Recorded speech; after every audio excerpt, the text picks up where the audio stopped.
ராமநாதபுரம் மாவட்டம் பெரப்பன் வலசை பகுதியில் மழை காரணமாக வீடுகளை சூழ்ந்திருக்கிறது வெள்ள நீர்.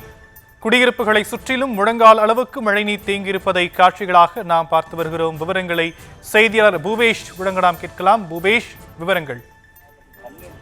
வணக்கம் சியாம். ராமநாதபுரம் மாவட்டம் ராமேஸ்வரம் பகுதிக்குட்பட்ட இடங்கள்ல காலை துவங்கி தொடர்ச்சியாக மழை பெய்து வருகிறது. அது மட்டுமல்லாது அந்த ராமேஸ்வரம் தீவிற்கு அருகாமையில் இருக்கக்கூடிய இடங்களிலும் காலை துவங்கி தொடர்ச்சியான மழை பெய்து வரக்கூடிய நிலையில அந்த ராமநாதபுரத்தை அடுத்த பிறப்பன் வலசை பகுதியில பலத்த மழை பெய்து வருகிறது. இதன் காரணமாக அந்த பகுதியை சுற்றிலும் அமைந்திருக்கக்கூடிய 50க்கும் மேற்பட்ட வீடுகளை மழை நீரானது தேங்கி இருக்கிறது.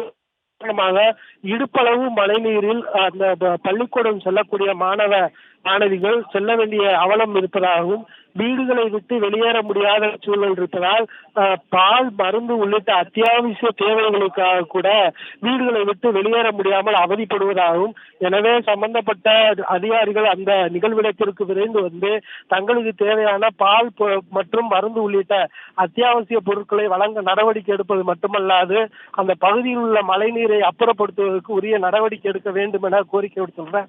மேலும் வீடுகளுக்குள் புகுந்திருக்கக்கூடிய இந்த மழை நீரின் காரணமாக பாம்பு, பூரான் உள்ளிட்ட விஷ ஜந்துகள் வருவதாகவும் தங்களுக்கு உரிய நடவடிக்கையை விரைவாக மேற்கொள்ள வேண்டும் என அந்த பகுதியைச் சேர்ந்த மக்கள் கோரிக்கை விடுத்துள்ளது குறிப்பிடத்தக்க விஷயம்.